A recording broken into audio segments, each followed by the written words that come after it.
Good morning, everybody, for day two of our presentation.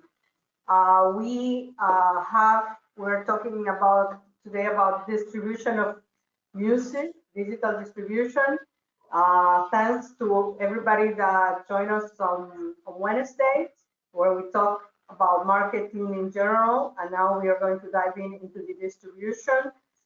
This event is brought to you by the Caribbean Export Development Agency and the UKTP program, which is financed by the UK government and managed by the International Press Center. And we have with us our music expert, Carlos Delgado Imbert, um, honorary graduate of Berklee School of Music, MBA in music, and expert on the different aspects of music. So, Carlos, I pass the floor to you. If you have questions, please write them in the questions section. And after the Carlos presentation, we will go into the questions. Great, thank you, Taiana, and good morning to everyone.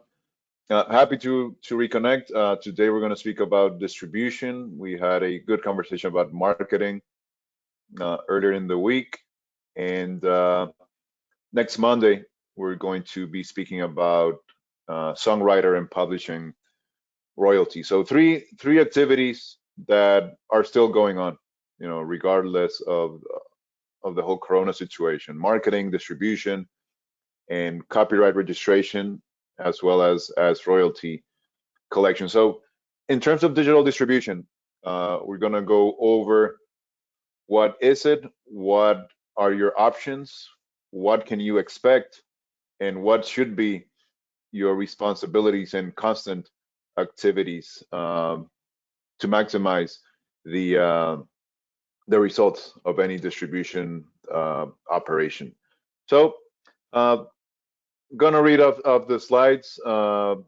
Digital distribution gives you access to streaming and download platforms. So when you work with any digital distribution company from, I'm sure you know these names, CD Baby, TuneCore, DistroKid, Symphonic Distribution, the basic service will be the same for everyone. They're gonna put your music on most streaming platforms. So you're gonna be on Apple Music, you're gonna be on Spotify, you're going to be on Amazon, you're gonna be on Deezer, on Tidal. So all the major companies from the Western world, and I'm sure every time there's a new one popping up, they're going to be establishing agreements and uploading music to those platforms too. So they take care of those relationships on your behalf. So definitely a very valid service that is up for grabs for any independent artist. Digital distribution companies upload your music to the different platforms and pay you royalties when applicable. So let's draw the big line here. If you wanted to sell a CD in Japan 30 years ago, you had to manufacture CDs, you had to send them to a couple of stores in Japan, you had to check back with the store to get information about how many were sold, you had to get the money sent to you. With digital distribution companies, you upload your music, they put it out there on every platform that they're working with, and they do the accounting for the royalties. They tell you how many streams, how many downloads you generated, and they send you the money. So it doesn't get any easier than that. So again, digital distribution should be something that every independent artist must have on their platform of their career. So great service that these companies provide. First of all, getting your music to the different platforms, and second, paying you when applicable. So additional services of distribution companies, and this is where they start becoming a bit different. Additional services include publishing administration, promotion of your music for placement on playlists, movies, and series. So at the main level, distribution companies get your music on the different platforms and pay you any royalties that you are due. Second tier of services, this is when it gets a bit more advanced. They can do administration for your publishing. So instead of you going to all the different platforms and all the different collection societies in Europe and throughout America, they'll take care of it. Uh, Definitely something advantageous, especially for independent artists. And the placement, those are anyone who has gotten a placement in music, it's always a very good surprise because it can happen. You can get a call tomorrow. Hey, Carlos, I want your song for my next movie. Hey, Carlos, I want your song for my next series. Placements are always good, especially if you can get paid for them. So the distribution companies will promote some of their catalog for placement opportunities, and they'll collect the money on your behalf for the initial license, and they do most of the work in terms of the administration of the agreement as well as the royalty. So definitely an advantage of some distribution companies who work on this sector too. So in the case of distribution companies in the year 2020, plenty of opportunities. So it's not that you have to choose between one or two, whatever they provide.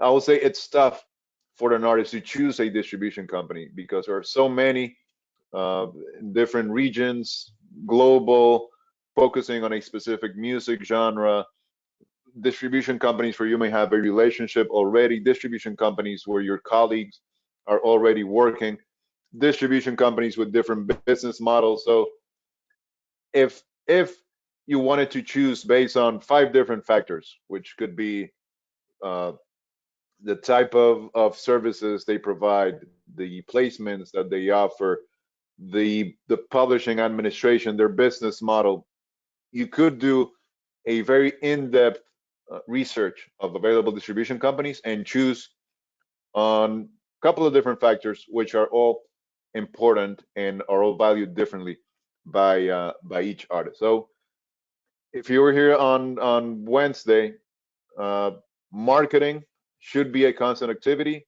Digital distribution is a key building block for your career. So we're talking about 2 key activities that are very hands-on. Yes, the distribution companies do all the work of getting the royalties and placements and uploading the tracks, but in order to make the most out of the relationship with a distribution company, you need to show them what you are also doing on your career on a daily basis, and that way they'll be much more motivated to promote your tracks for placements, to provide you options for publishing administration for your compositions catalog. So very hands-on if you choose to make it that way.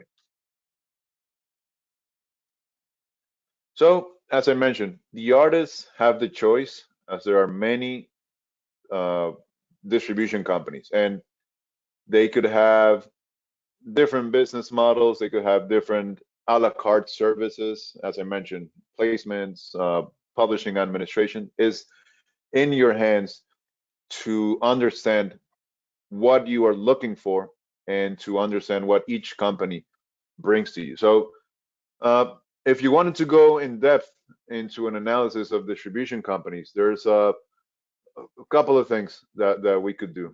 Let me share my screen. I have a website here. Hold on a second that I wanted to show you. And you can Google right now. You can Google music distribution companies compare.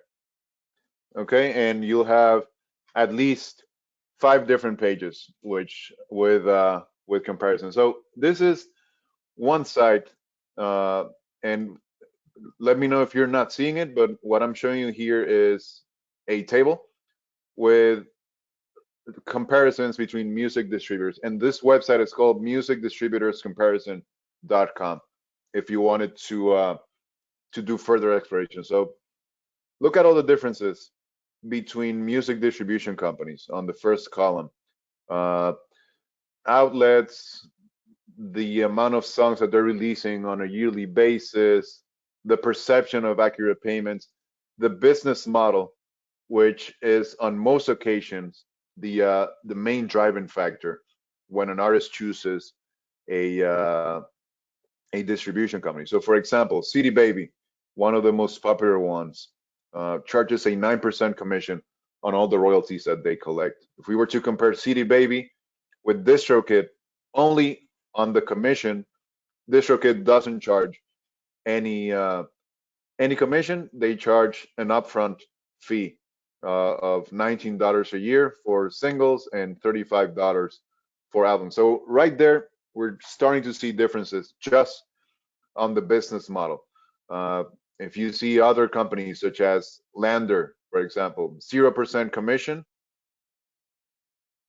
but $12 a year for 10 songs or $36 a year for unlimited uploads. So that's, you know, one of the main comparison points that people bring to the table when choosing uh, music distribution companies. You know, live chat, customer service, yes, no, some don't, some have.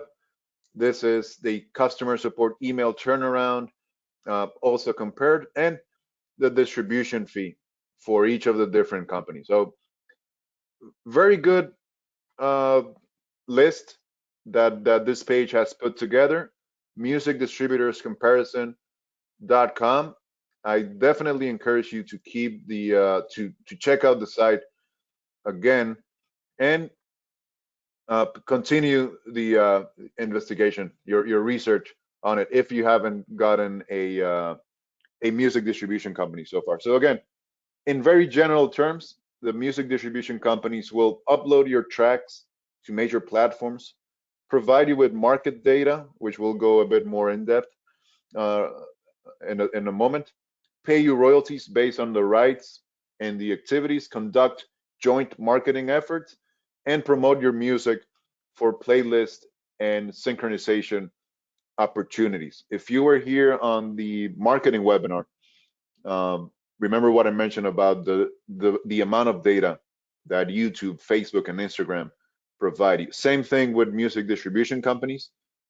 It's fairly easy when we're talking about digital distribution to pinpoint how many streams you receive in which countries, for even for how long were people listening to your tracks. And this is good information if you if you're interested in looking at it and making the most out of what you've generated individually. So how do you evaluate a music distribution company? As I mentioned, plenty of options out there, at least 10 compared on the website I shared a second ago.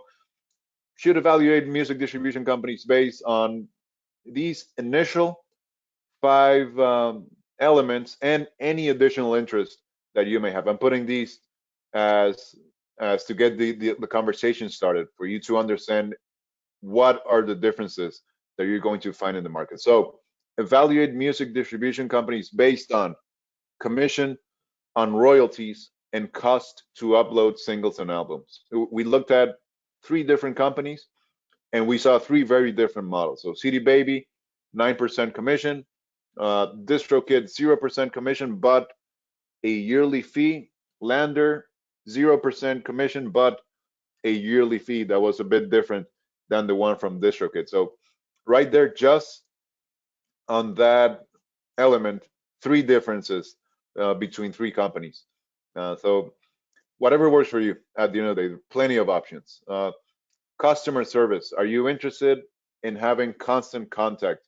Are you more hands off? You want to upload your music and just go onto the website on your platform and look at the data and get paid?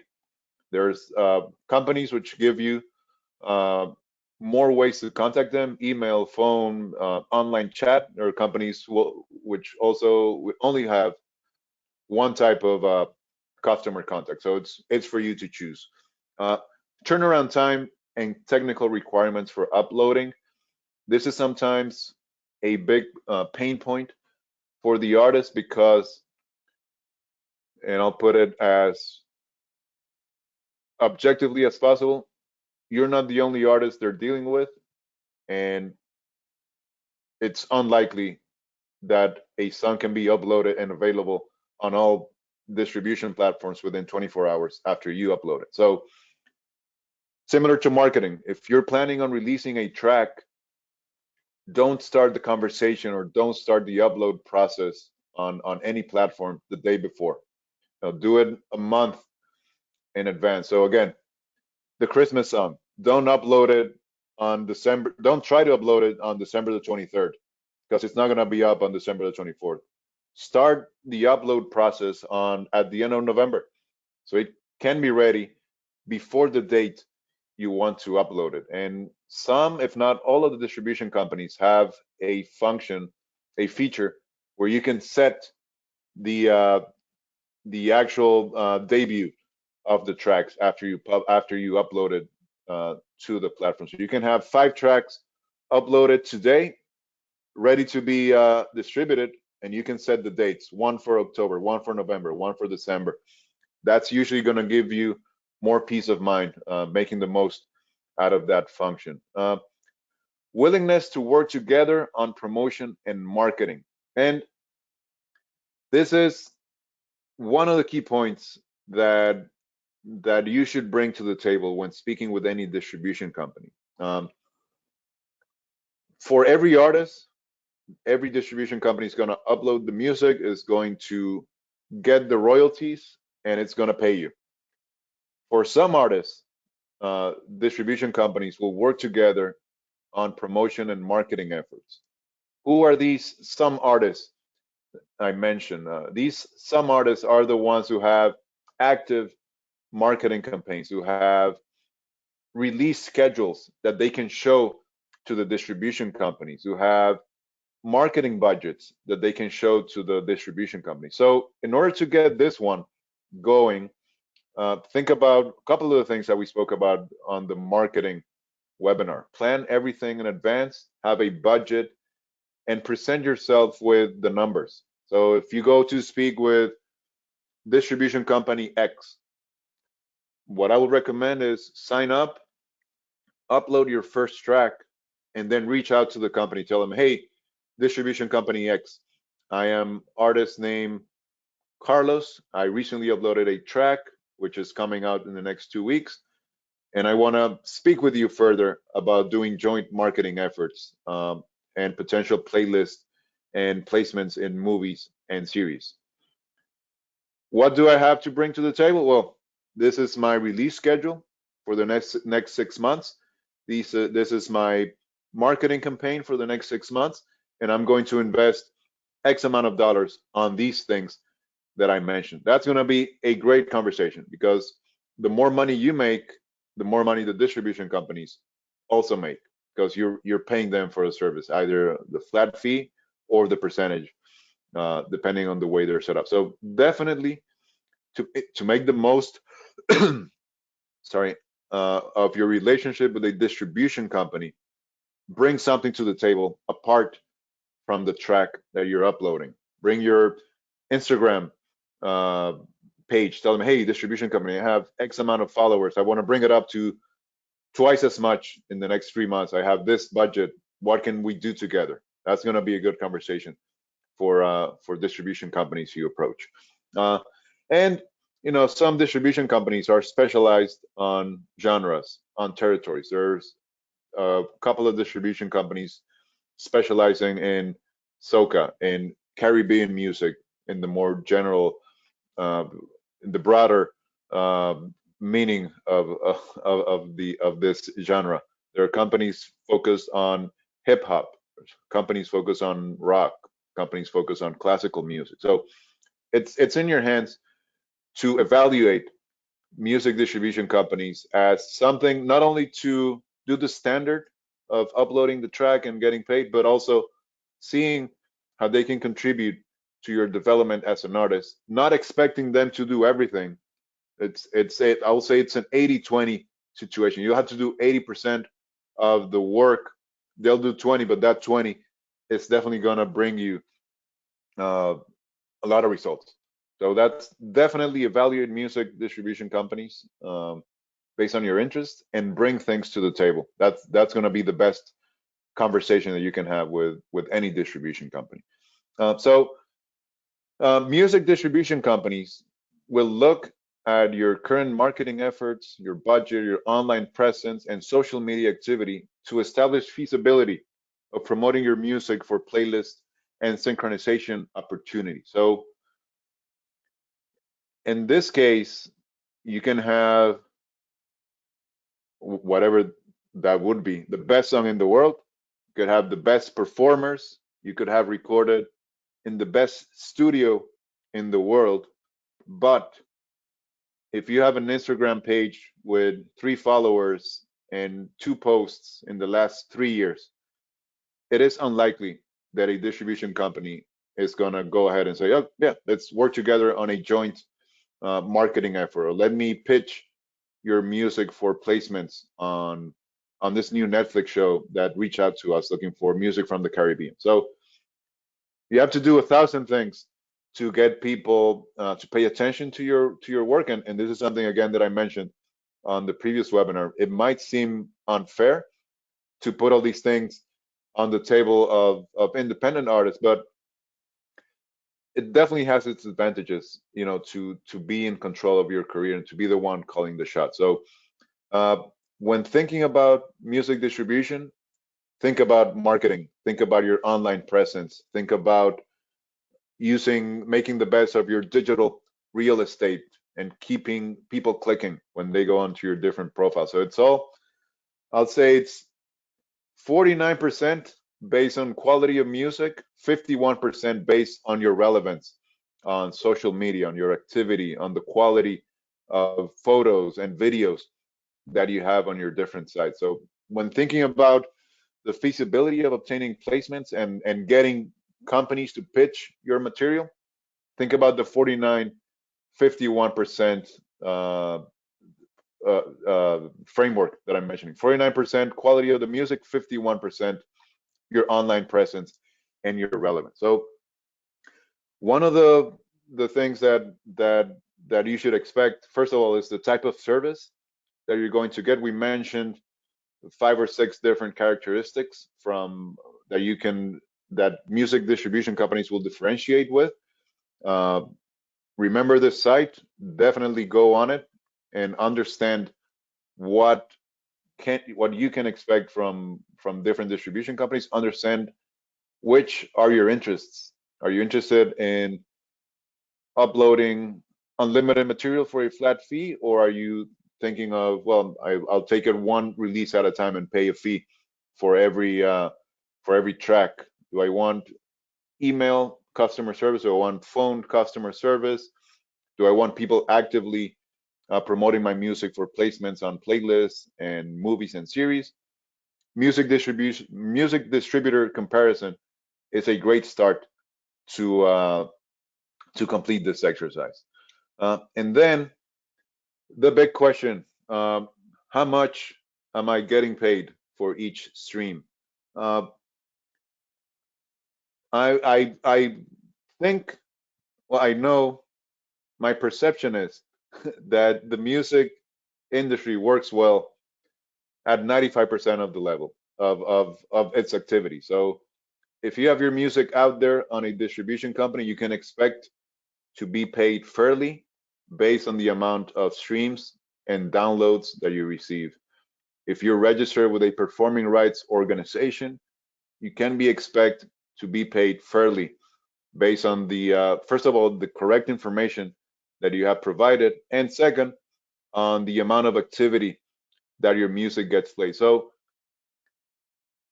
I sometimes get frustrated when the conversation turns into, well, the music industry is screwed.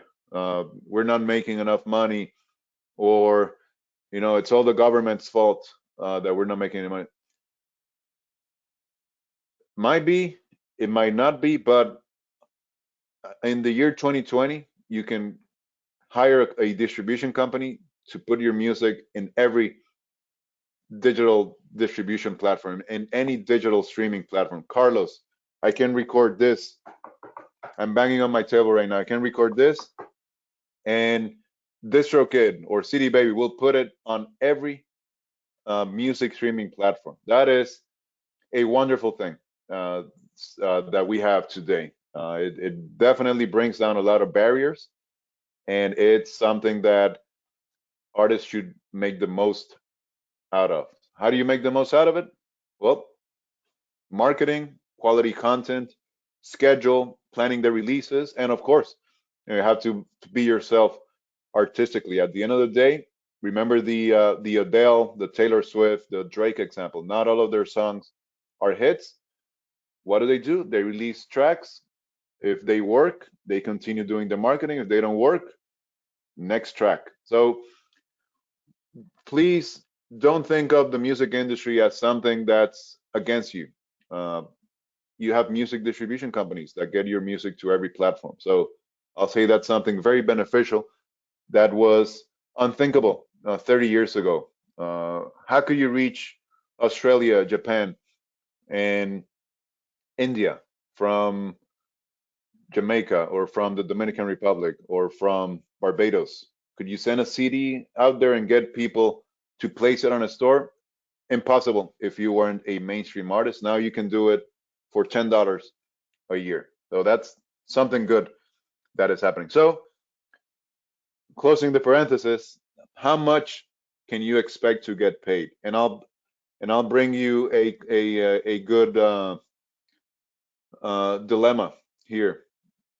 Do you prefer to get paid $10 for a CD once, or 0.00006 cents per stream every time someone listens to your stream? So in theory, I could buy a $10 CD from you directly, pay you $10, and I could play that CD a billion times. You only made $10 on it. On the other hand, through streaming, I will stream your track a billion times and you will get paid a billion times. So think about that approach. Yes, we're talking about fractions of a cent, uh, quantities that are not even real if you were to ask for a payment for one stream, but it gets you paid every time your music gets performed, which brings something very interesting to the table that we didn't have, 30 years ago when we're talking about selling CDs and selling physical uh, media. So this is a very good calculator, music streaming royalties calculator. If you can't see it, let me know, but I think I'm showing you that. This is from Ditto Music, and you can Google. Well, this is the specific website, Ditto Music. How much do music streaming services pay musicians? And you can Google royalty payments calculator, and you'll get something very similar. So plenty of platforms here, plenty of platforms to choose from. These are the most popular ones: Spotify, Apple Music, Deezer, Tidal, Amazon. And let's do the exercise. If you're on Spotify and you get 1,000 streams, you're gonna get paid $4.37. Oh my God, Carlos, I'm only getting paid $4.37 on 1,000 streams. Yes, two things. You're getting paid every time someone streams your track. So if you get streamed 10 times, you get paid 4 cents. If you get played 1,000 times, you get paid $4.37. With a CD or something physical, you get paid only once, and that's it. The second thing, think about your catalog. Your catalog is not only one track that's going to get streamed 1,000 times on Spotify once. If you're releasing music every 2, 3, 4 months, or even 2, 3, 4 weeks, you're going to build a catalog of tracks that get 1,000 plays a month. You're going to build a catalog of tracks that get 200 plays a month. You're going to build a catalog of tracks that get 10,000 plays a month. You're building these different sources of revenue from different platforms, and that's really what you should be striving for in terms of your career. The depth of your catalog and the constant releases. Your marketing campaigns can be targeted to specific platforms. So for example, if you're looking at this, Spotify, 10,000 streams, $43. Napster, 10,000 streams, $190. I'm going to ask you a question. If you could put a link to any streaming site on your Instagram, on your Facebook, or on your YouTube digital real estate, which one would you put? Uh, Carlos would put Napster because Napster pays more than Spotify as of today. So this is not completely black and white, but in terms of royalties are you going to get from different platforms, Napster pays more than Spotify. What will be the downside? Well, not as many people have Napster than people who have Spotify. So those are things to keep in mind. So similar to the CD stream debate, when you're looking at where to market your music, think about which platforms you're going to give preeminence to when you are using your digital real estate. So remember, on YouTube, the information section of your video, it will be great to put, yes, I'm an artist from the Dominican Republic. I love music. Thank you. That's not gonna get people to click. The best use of that space will be, please listen to my full album on the following link. If you wanted to make the most money per stream, you could put your Napster link first and then your Spotify link second, for example. There's so many, different uh, streaming platforms, and the big thing here on with YouTube, that's the big also another dilemma. Everyone has access to YouTube, and by everyone I mean 80% of the people who have internet in the world, but YouTube pays the lowest at the end of the day. So what do you prefer? Do you prefer access on YouTube, or do you prefer the higher payment per stream on Napster? And that's a question that I bring to the table, and you answer based on what you are interested in. So on this page, which is on the presentation too, we'll see also a more graphic based comparison between the different services. So at the bottom, YouTube pays 0.00069 cents per view. Napster pays 0.019 per stream, and everything in between. And each company is going to have different territories. Each company is going to have different policies on what type of content to upload. But that's a something that you need to take into consideration when doing your marketing campaigns. Where am I going to send people to? And you have control. You can put your links on Instagram. You can put your links on Facebook, also on YouTube. Where do you want to send people? If you want to make most money, test the Napster link and see what happens in 3 months. Put Napster first, Spotify second, switch it off for the next video, for the next YouTube real estate usage, and see what happens. Remember, everything should be treated as an experiment. You can think that you have the best song in the world, the best video in the world, but it's going to be the market who's going to be speaking at the end of the day. Thanks to today's state of the music industry, you can reach basically anyone with digital distribution. You can have a YouTube channel for free, and you have to put some thought into how are you communicating your message with your people, with your fans and your potential fans. So, to close off the presentation, similar to marketing, establish a schedule for your releases. Thinking about, don't need to plan 3 years in advance unless we're talking about the X anniversary of your country's independence, for example, and you were working on a track that you wanted to release. But it is feasible to plan for 6 months in advance. Remember, when we spoke about marketing. You can plan for 6 months in advance. So establish a schedule for your releases. How many tracks can you release in the next 6 months? Whatever fits the bill. If is it one track, is it 2, 3, 4 tracks? Whatever you can do, definitely go ahead and plan it. Remember that music distributors work with hundreds, if not thousands, of other artists, so everything takes time. Give them at least 3 weeks to upload everything and have your track ready to be released. Uh, Between the time you start the upload process and when the track is going to be ready, give them 3 weeks at least. Uh, and that would be the first building block of that relationship. Understand that it's not going to be an instant turnaround. Second thing, establish a marketing budget. One of the key things, and I'm going to mention this to everyone always, when you're budgeting for a music video, when you're budgeting for a studio track, don't let the marketing budget be the last thing you think of. Make it the first thing. Similar with distribution. You're going to invest 30, 40, $50 on your distribution, depending on the company you are choosing.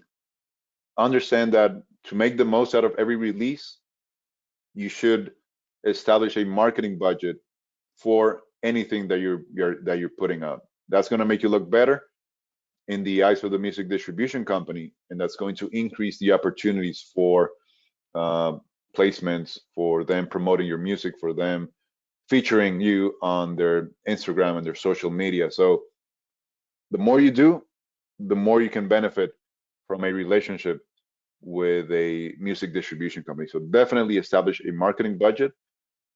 Communicate this information to your distributor along with your online and social media presence. Remember, the relationship with the distributor, and this is coming from me, this is not coming from any distributor. Uh, so it's my perception. 49% based on the quality of the music, 51% based on your presence, your online presence, the quality of the videos, the quality of your photos, the frequency that you put Instagram posts, the frequency where you post on Facebook, and any additional thing that you're doing.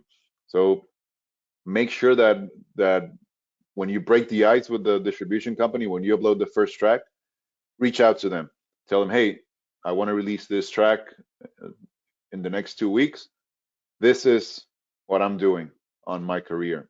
What can we do together? And going on percentages again, this is going to be an 80-20% relationship. You have to take care of 80% of the activities. The music distribution company will take care of 20%.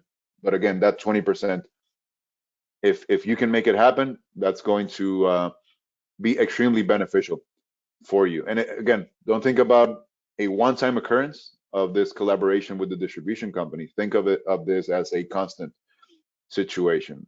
As you are approaching distribution companies with proposals to work together, hundreds of other artists are doing that too. So understand that your online presence, your marketing budget, your post frequency, the quality of the content that you put out is an important factor for a distribution company to say, okay, yeah, let me work with Carlos on the next 3 releases, and I'm going to pitch this track that he has said to be released during Christmas. I'm going to pitch this to a Christmas playlist. So the more you show that you're doing, the more the distribution companies will do for you beyond the basic service of uploading tracks and paying your royalties. And again, ask how the distributor can contribute to your development. 80-20, they'll do the 20, but that 20 is going to be big, if you can make it happen on a constant basis. And again, show that you have a plan in motion, a professional online presence, Facebook page with a custom URL, YouTube page with a custom URL, Instagram page with a custom URL, making the most out of your digital real estate, keeping people clicking, and quality content across the board. And to wrap it up, digital distribution gives you access to streaming and download platforms at the click of a mouse, and sometimes at no cost, no upfront cost. There are plenty of companies providing distribution services, and one of their main differences is their cost structure, as we saw on the comparison page. An internet search for music digital distribution companies will provide you with multiple comparisons and profiles. So it's in your hands to do the research and understand what's going to be best for you. And music distribution companies will look at your current marketing efforts, your budget, your online presence, and social media activity to establish feasibility of promoting your music for playlists, for placements on series and movies. So remember, the 51% is based on what you're doing online, 49% is based on the quality of your music, and 80-20. Once you're working with a distribution company, you have to do 80% of the work, which goes back to marketing, to scheduling, to investing in your in every one of your releases for promotion, and then the extra 20 that they bring to the table, it's definitely going to bring a lot of benefits to you. So that's it for today. I look forward to any questions that you have. Okay, there are some questions. First one is, can I also sell instrumental music using distribution company? Yes, any type of track that you want to upload, as long as it meets each company's technical requirements. They look for a certain quality on the audio. If you worked on studios, I'm sure you've heard about WAV files, MP3s as lower quality. So each company will have different things in terms of the requirements. But yeah, music is music. There might be distribution companies focusing on instrumental music, and the benefit there will be the placement and marketing opportunities. So I'll say Google is your friend on this one. I don't know any specific names, but you can Google instrumental music digital distribution companies, for example, and there might be something there. If not, plenty of options from the companies which I mentioned. CD Baby, DistroKid, Lander, etc. There's another question about, do a smaller distribution company push to place your music more than larger companies? And I think it drives to previous questions we had in other webinars where maybe a small artist from the Caribbean feel that going to those large players, they may get lost. What do you say about that? All right.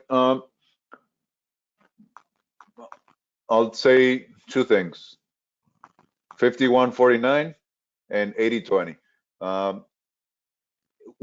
I'm from the Caribbean. Whoever asked the question is from the Caribbean, and we're making Caribbean music. For a second, forget about that. Don't think of yourself as necessarily a Caribbean music artist when presenting yourself to a distribution company. Think of yourself as you. Forget about music genre for this occasion, and focus on having a good online presence, having a budget, having a marketing schedule, and having and making the most out of your online presence. Okay, so if you're putting quality music out that, regardless of the genre, people in different countries and throughout different age groups have liked, whatever like might mean, then doors will open for you, regardless if you're from the Caribbean, from South America, from Africa, from Canada.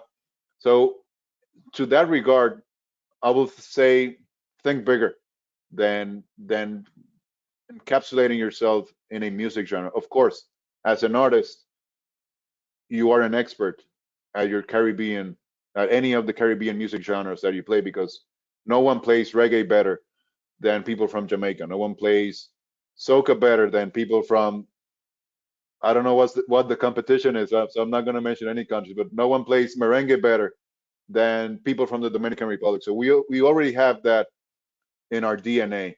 Uh, so yes, bring that to the table on the artistic side, but on the business side, on the strategy side, think of 51-49, quality of music 49, 51% your presence, your online presence, and then bringing things to the table to any distribution company, whether small or large. If you're thinking about scope, then yes, the larger distribution companies will have the relationships with the bigger players in the industry, no doubt about it. But uh, stepping stones, you have to start somewhere, and I don't know what level of your career you are right now, but ideally play in a field where you can, first of all, sustain a marketing budget for 6 months, for a year, where you can present material of a decent quality, comparable, if not a bit better, than whoever else is playing on your same genre field, on your same music field, and good things will happen. It might sound too capitalistic, but going back to what you mentioned about Caribbean music, the I don't want to hear someone from England play reggae. I probably wouldn't want to hear someone from the Dominican Republic playing rock music. We are the best at merengue. Jamaica is the best at reggae.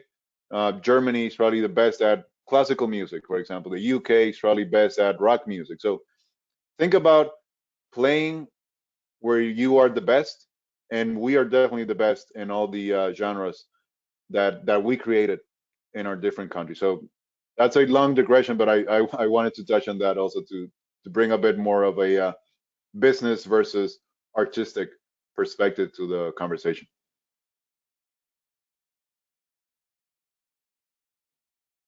Will distribution company have to see some work that I have uploaded on YouTube, or should I just send them my work, my music pieces, and what I All have right, been?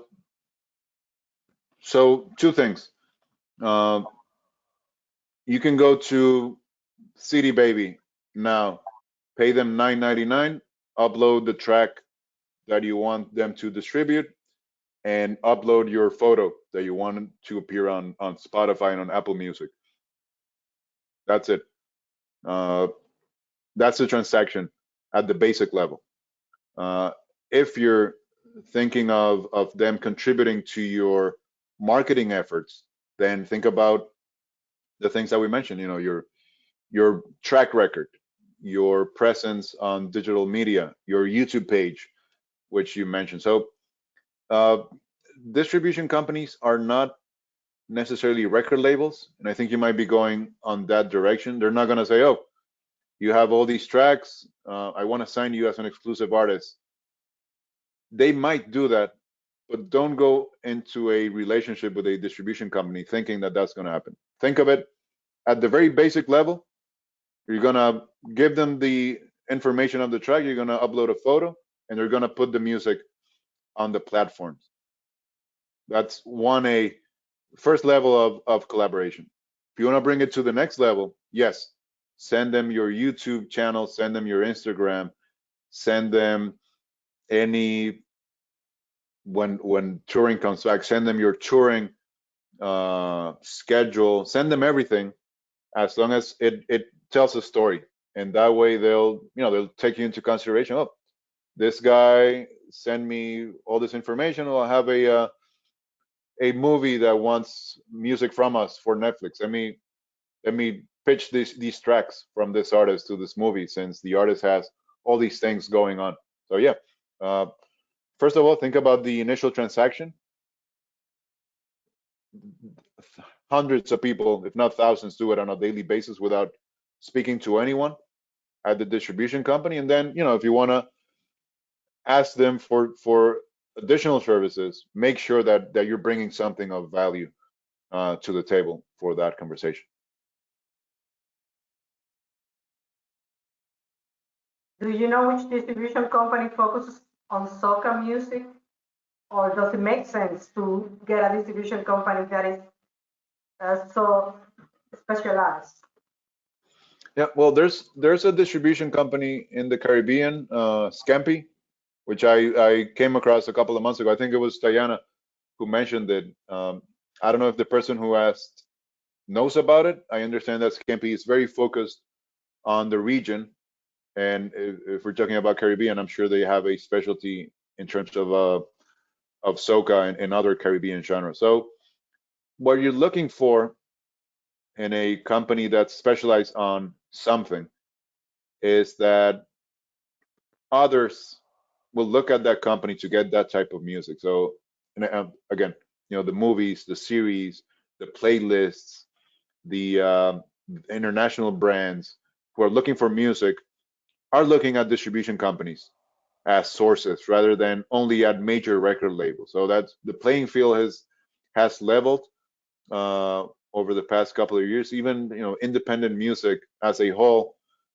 has increased its share when compared to the three major labels, which dominate basically in every country. So independent music is growing. I can't remember the percentage, but it's something. If it was one label, it would be a decent sized label. The independent music as a whole. So if looking for a distribution company specializing in soca, think about what they can do for you.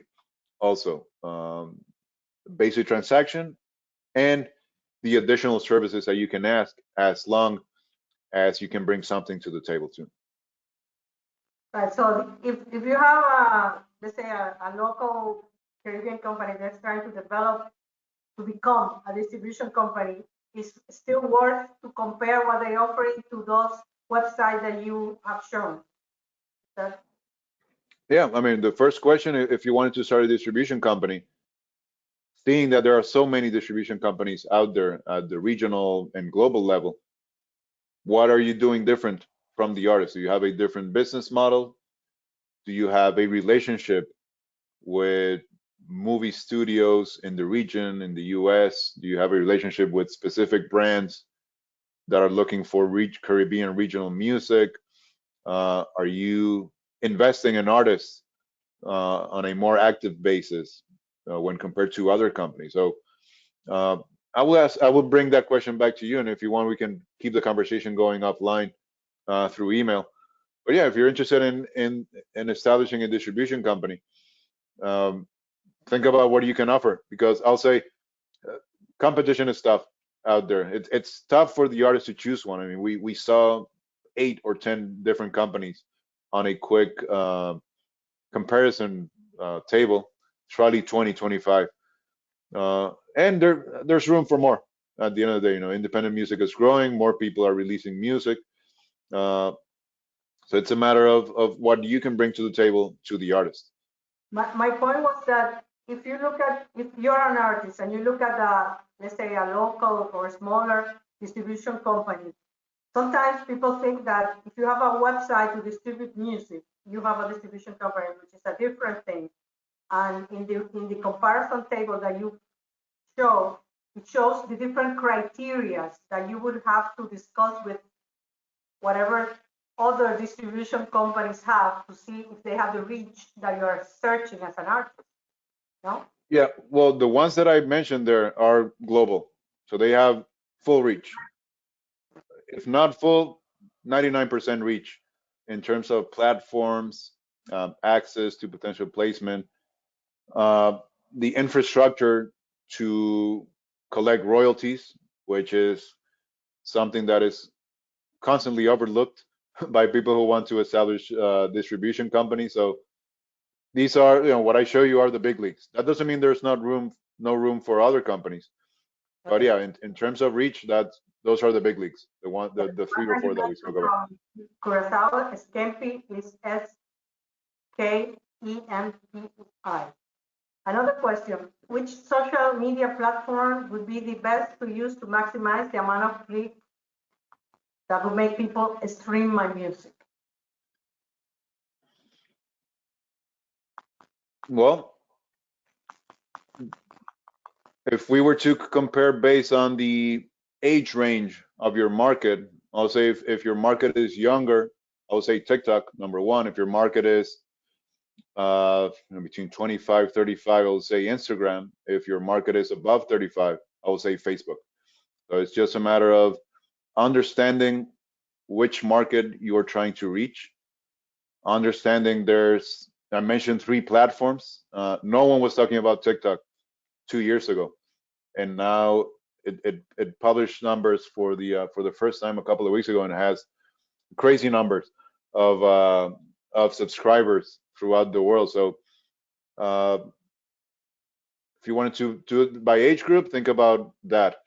If you wanted to do it by flexibility, I'll say Facebook provides you with more breadth of the type of content you can post on the site. If you wanted, quick access, Instagram. If you wanted more of a content creation focus, TikTok too. So varies, by age group. I mentioned the considerations by type of content you're providing. I mentioned some considerations too. At the end of the day, whatever you're doing, bring it forward with a constant marketing effort too, constant marketing budget and constant marketing work behind the scenes, and that's going to increase your opportunities too. We have somebody that knows you from Guyana that says that he or she wants to know about distribution from the Guyana perspective. I think what you have given applies to everybody, but you can answer. All right. Well, 2 things: the artistic side and the business side. On the artistic side, Guyana has its own roots, its own genres of music. Like, I hope I get a lot of people in the chat. I'm gonna say I never heard people play steel pan like I've heard in Guyana, for example. So I say that's something that Guyana has that not many countries have. So that's the artistic side. That's unique to each country.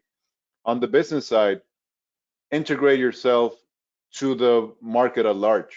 No need to present yourself to any company as I'm from Guyana and I need to be treated differently because I'm from Guyana.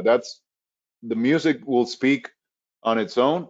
In terms of business, there are plenty of structures that have already been established for the music industry at large, whether you're from Guyana, Suriname, the Dominican Republic, Trinidad, and I will say it in very basic terms. Facebook, Instagram, and TikTok are open for business to everyone, regardless of where you're from, unless the government has blocked it in your country. YouTube is open for everyone. Again, I don't know how each government treats YouTube on each different country. The distribution companies, which I mentioned, are also open for everyone. So 2 things, the music, you have your own expertise. Each country has its own expertise. In terms of the business, plenty of structures established for, I'll say, the world at large to integrate themselves into the first of all, the promotional activities through different platforms and the distribution and royalty collection too. Someone asked if they can distribute by themselves instead of going to one of those companies. Yes, if you have 10,000 songs and 10,000 compositions that you want to distribute. It's not practical for one artist to reach out to 50 different distribution companies unless that artist were Adele or Taylor Swift. The advantages of doing it would be that you get paid directly. The disadvantages will be that in order to get paid, you will have to probably hire 3 or 4 different people to keep track of 100 different online stores, the royalties, the licensing, the the distribution accounting, So I mean, you can get distributed for free through DistroKid. I'll say it doesn't get any better than that. If you had enough power in the music industry to dictate terms to Apple and Spotify, then go ahead and negotiate direct deals. A couple of artists have done it, or they have exerted some pressure to the different platforms to get more payment. For example, Taylor Swift took her content out of Spotify a couple of years ago, um, trying to bring to the table that artists weren't getting paid enough on the platform at that time. So I will say, for practical terms, no, don't try to contact 50 different distribution companies, because it's going to be so expensive for the reasons I mentioned. Getting the whole infrastructure together. And second, if you have 5 tracks, uh, no one's really going to pay attention. So we love you, whoever you are, whoever asked that question. But in terms of the big picture, think about these companies are. I remember 10 years ago when streaming started, each company was advertising. We have 27 million tracks. That was 2010, 2011. What you see now is we have 50 million tracks. They wouldn't have time to deal with one artist who wants to distribute one track every 3 months. So everything is another term for the digital music distributors is aggregators. So instead of Apple Music dealing with 50,000 artists who want to distribute through them, they deal with one company which brings together all these artists. And Apple Music speaks with CD Baby, and then CD Baby speaks with its artists. The same philosophy here with the performing rights organizations, which most of our countries have. Instead of 1,000 artists lining up on every radio station every month asking for 5 cents for for airplay that they receive, the performing rights organizations bring everyone together and they charge 5 cents many times in one bill. But it makes it better for everyone at the end of the day. If an artist is in a current agreement with a record label, is it probably the record label that has a distribution deal already? So can the artist still do a distribution deal? It all depends on the agreement. Usually the labels, well, not usually, record labels make money by exploiting the sound recording. So if you're with a label, most likely the label is taking care of the distribution. If it's a large label, they have their own distribution infrastructure. If it's an independent label, they're probably working with any of the companies which we've mentioned, CD Baby, TuneCore, DistroKid, etc.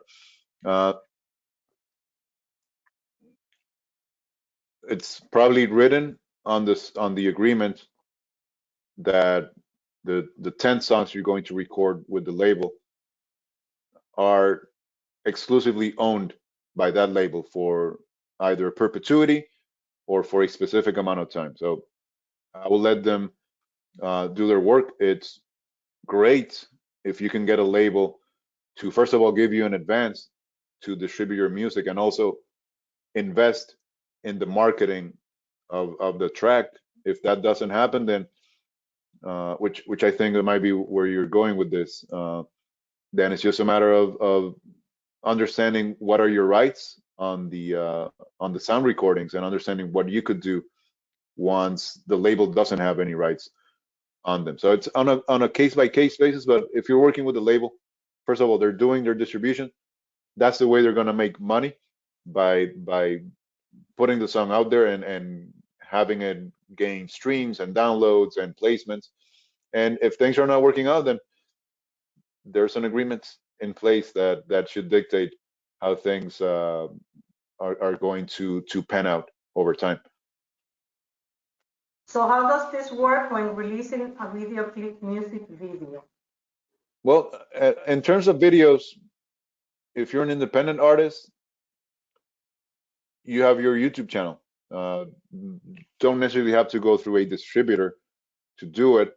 Some distributors have music video release services, which can be placement not only on YouTube but on many other YouTube-like services that YouTube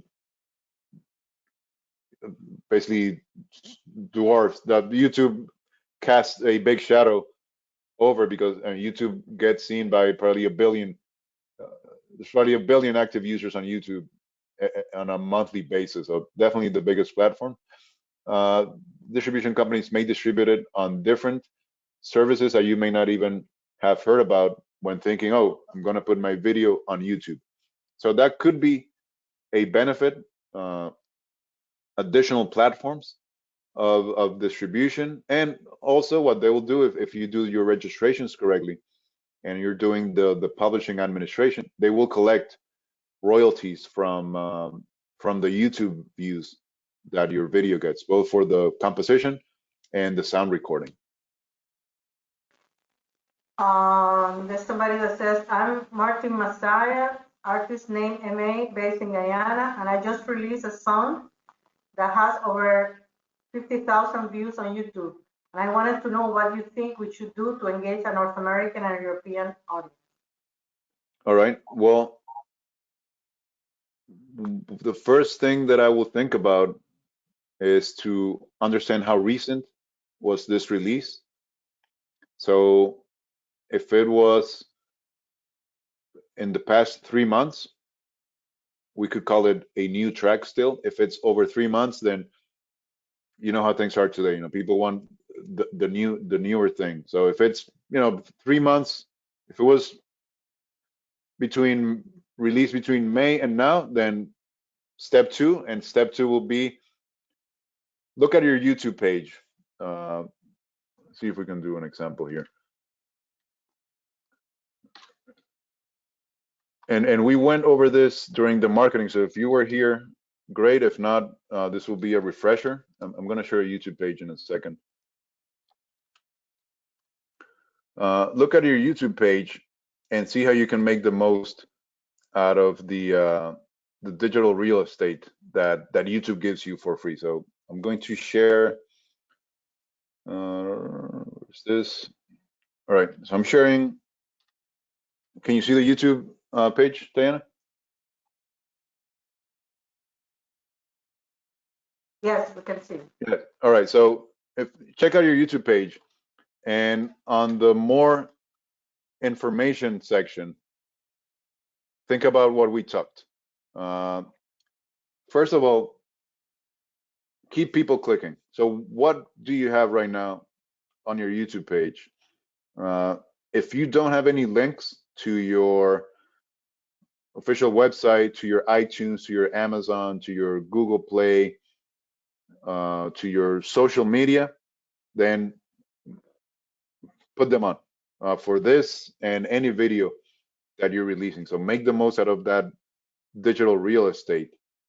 The second thing will be to analyze whatever data you have on the page already. And the third thing, you still have time, I'll say, for a marketing campaign. So I'll say do a 2-month marketing campaign, Facebook, for example, which allows you for very good targeting, and the Guyana diaspora. I'm gonna go on a limb here. I say they're probably more in New York than any other city. Queens. I don't know the neighborhood of Queens, but I understand there's a good chunk of Guyana diaspora in Queens. You can target that. You can be as specific as possible, specific age groups. And I'm saying this, do a 2-month Facebook campaign, do a budget that you can sustain for 2 months, and understand that this recent video that you have, and I don't know what it is, but I'm sure that you worked hard on it, that you probably gave the most. Understand something. People may not like it. If people like it, you will see it on increase in the streams that you mentioned. after the marketing campaign increases on your followers on Facebook. If you're expecting 500 additional likes and 10,000 more views, and that doesn't happen, then next video. If you have a music career, it's constant experiment at the end of the day. What are you targeting? If you're targeting the diaspora, Facebook gives you plenty of tools through their ad manager. If you're targeting people in Miami, you can find people in Miami based on gender, age, interests, etc., that you can target on Facebook. Think that every release is an exercise, is an experiment. If people like it, give it extra time, understanding that there's a next song to be released. If people don't like it, then bring closer, bring the next release closer, and do the experiment again. One answer that the artist should stray away from giving is, who is your target market? Everyone. That's I don't want to be too absolute, but that will be a bad answer. If you're an independent artist and you're looking to find a target market, or you're looking to market to a specific group of people, first of all, think about how much money do you have, and this is, as clear as possible. If you want to target everyone, you are competing with Sony, Warner, Universal, and their multi-million-dollar budgets. So, not going to happen in practical terms. You can be the next Mozart, but remember, 49, 51, 49% quality, 51% the activity that you can create. Every artist that's on the mainstream today started somewhere. They started playing to 100 people. They started playing to a specific group of cities, and they did a lot of experiments, and they grew. Not overnight. Those are the miracles, and those happen once every 10 years. You shouldn't expect that to happen to you. Not because of your artistic qualities or anything. You should build your career based on constant experiment. 3, 4, 5 releases a year with their marketing, with a good presence, and that's how you build a career. Think about 10 years ago, everyone was speaking about Lady Gaga. Oh my God, she blew up overnight. Not really. She spent years working on studios, playing in bars and clubs in New York, and it fizzled. She's an exceptional case, of course. Not everyone that works for 5, 6 years in a studio and plays in bars is going to get to that level. She got it. 20 different factors, but she was always releasing music, always performing, and always networking too. So, going back to your question, let me finish. Going back to the question, make the most out of the digital real estate that you have on YouTube, and use Facebook to market to a group of people as specific as you can get. If it works, great. Market for 3 months instead of 2, and at the end of the 3rd month, have your next song ready. If it doesn't work, then next song, and start marketing your next song sooner.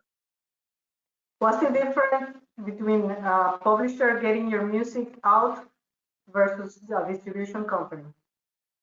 2 different areas. So the distribution will focus on the audio, on the recording, and on the composition. So a distribution company will handle that. And think about the basic level of the service. They will put your music on the platforms. They will pay you royalties. Basic service. The basic service of a publisher is something similar. They will collect royalties on different platforms, different countries, etc. And the traditional music publishing situation involved an effort to place your tracks with either artists or advertisements or anywhere where it could be used. Today, the term publishing is a bit more diluted, and companies who advertise themselves as music publishers are only offering administration services. They're not actively pitching your tracks, your compositions to other artists, to labels, to brands, and to anyone who could use them. So two different areas. Most likely, the distribution company is also going to offer you publishing administration services. And if you bring things to the table, they're gonna go ahead and do the full publishing, which is, we're gonna pitch your tracks, and we're gonna see, we're gonna work to get your music placed on different avenues too. What is your opinion on music distribution via telecommunication bundles? For example, Digicel in the Caribbean owns the music streaming services for its customers. Is there a reasonable option, or is it an advantage in the Caribbean versus the large pool of Spotify, etc.? Yeah, and it's good. I mean, every day there's new sources of music consumption that come out. As long as they're paying royalties and as long as they're licensed, that good. They for me they're great. The key is the two-way communication. It is the responsibility of the artist to have all registrations in place with different organizations, with your copyrights, for example. It's your responsibility to have them in place. It is your responsibility to either get publishing administration through a digital distributor or work with a publisher. And if you have your structure ready to be part of a larger, Digicel streaming service or a Spotify or whatever, it's business as usual. Shouldn't be any hiccups. So on the one hand, any additional music distribution platform and mode that comes in, I'll say it's positive. On the other hand, there's responsibilities that the artists need to take. You shouldn't expect a third party to be interested whether you have or not music distribution or you have your copyrights registered. They're going to look at the big picture, and there's, there, at least in the United States, there are plenty of mechanisms to avoid large oversights in terms of obtaining correct licenses and not paying. It's a bit different in our countries, but think about your business platform initially, and then if you have everything in place, then being part of that, it's called the new ecosystems. It shouldn't be shouldn't give you a headache. Should represent a new source of royalties and payments. Somebody from Trinidad is telling you that soca and steel pan comes from Trinidad, so he or she is inviting you to listen to some of Trini music. Can a person go on multiple distribution companies such as Scampi and this DistroKid? Are there exclusivity clause with any company? It depends. Some companies would, and again, it depends. Some companies will want you to be exclusive to them. If they want you to be exclusive to them, they'll provide you some sort of advantage, either an advance of capital or guarantees are going to market you or they're going to get you X amount of placements. But in very general terms, you're in control. You as the artist are in control of what the distribution company can do for you. As we showed on on one of the websites, distribution companies have the options of uploading single tracks, which I'm sure they would want to remain with them for as long as it can be possible. They have the option of uploading albums, full albums, which again, I'm sure they will want to remain with them for as long as possible. So just a matter of understanding what's best for you on each occasion and thinking, yeah, if you choose a distribution company for a single, leave it there for the long term. If you choose a distribution company for an album, leave it there. If you enter into an agreement where you're the exclusive artist of a distribution company, then definitely honor that agreement too. So you can have different companies for different tracks. Yes, different companies for different tracks. Not likely different companies for the same track, but yes, for different tracks. As long as they're not currently distributed by others, unless there are, situations where you want a company to distribute to one country, another company to distribute to another country. But that's like level 4 difficulty, which it's unlikely that artists will get into unless there's advances or guarantees that a certain company is offering you. Um, there are some distribution companies that wants to let others know. So if you write to us, we can distribute your contacts to the list. And the recording is also going to be available for you of this presentation because that has been one of the questions. Somebody says, I'm from Haiti, we are neighbor. I sign up with TuneCore. They take 10% of my revenue, although I noticed in the music distribution chart that they do not take any percent. Well, I will say write to TuneCore to ask for any clarifications. In general, and this is coming from me, this is not coming from TuneCore or any other distribution company. In general, if you're seeing an amount, that's what's yours after they take in their commission or their flat fee. So that will be my initial appreciation for that or any other distribution company. If you have a relationship with them, reach out to them and ask them. If you're already their client, it should be a good conversation to have that clarification too. Okay, there's somebody asking, in order to get paid, do you need to have an online account? And I had that question as well because some people have issues collecting the money, getting an account registered somewhere or getting paid directly to their local account. Well, not to mention any names, but one of the companies that we have mentioned in the Q&A section has a situation where they pay through a bankless app, and you can Google that. Like music distribution companies that pay direct, or music distribution companies with no account, and that's becoming more popular as more people from our countries, for example, which may not have the visibility in terms of the bank system when put side by side with the United States, for example.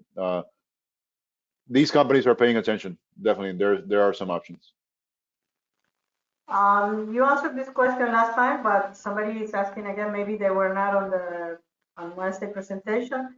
As an artist, is it better to have a business profile or a personal profile? That depends on what works for you, and each will be different in terms of the capabilities and the type of content you can upload. I'm thinking of Facebook. So figure out what works for you. That's the only thing I could say to that. Figure out what's best for you, and you have both options on Facebook depending on what you're trying to do. If I make a cover of a song, can I still use that cover on a distribution platform? As long as you get the license, and most, if not all, distribution companies will have their own mechanical licensing function, where you can say, yeah, I'm going to get 1,000 mechanical licenses for 1,000 streams of this song, and they will issue the license for you. You have to pay in advance. So yeah, that's very well integrated these days to increase the ease of doing business. Are there any legal documents that I should have to get my music onto a distribution company? Anything that should be generated, the distribution company will generate it in terms of a contract. One of the things from the previous question you will need a mechanical license if you're doing a song that's not your, if you're doing a cover. Uh, the general, advice for everyone, recommendation, get your copyrights registered too. If you're going on a global scale, and can be a number of issues can arise. So from your hand, get the copyright registered through the distribution company, get the mechanical license, and that's a very streamlined process. And the distribution company will take care of the agreement between you and the company. Okay, so we have a question from Jamaica. Is only signing up with BMI enough for copyright as an artist? For the public performance, yes, if you're giving them global scope. What some artists do is they sign to their local PRO and give the local PRO global capabilities. I know people from the US, for example, who have a US PRO for the country, and they have another for Europe, another for the Caribbean. So it's just what you want is to have the world covered, whether it's by one PRO or two or three. I wouldn't get to 5 different PROs, but two is common. Okay. Some people have asked about the if you miss Wednesday presentation, there is a recording that you can access Caribbean Export website. These 3 trainings are going to be in the Business of Music platform as an additional part of that within Caribbean Export website, and the PowerPoint presentation as well. We promise those that fill out the evaluation forms are going to receive the Excel of the promotion marketing plan. So that still counts, but many of you have not filled out that evaluation form. So I hope you do so, and we will ensure that you will receive that. And I think that's all for today. No more questions. Like I said, the ones that are, if you are a distributor and want to let other know, I think we would be happy to share the information if you send it to us. So definitely we welcome that. And remember that the last session is going to be on Monday at 11 as well. And we will be talking about publishing. So we hope that you tune in on Monday at 11. Thank you so much.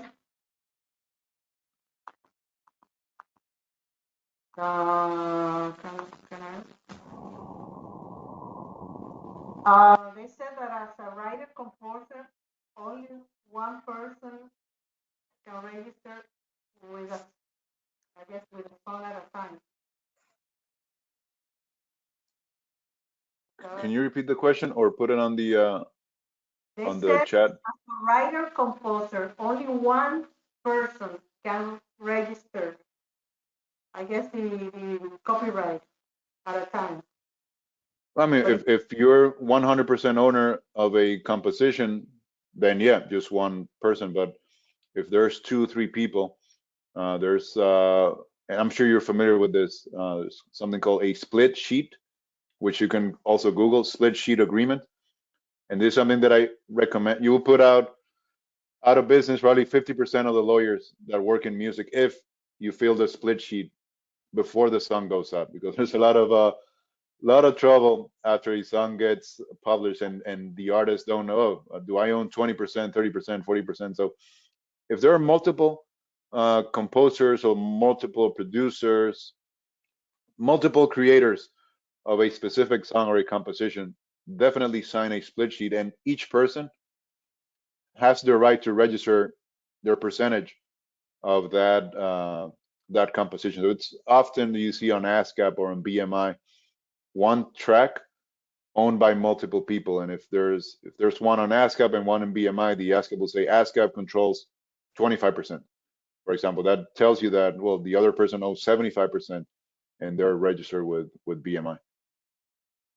The distribution companies, do they have the copyright for your song, or you keep your copyright?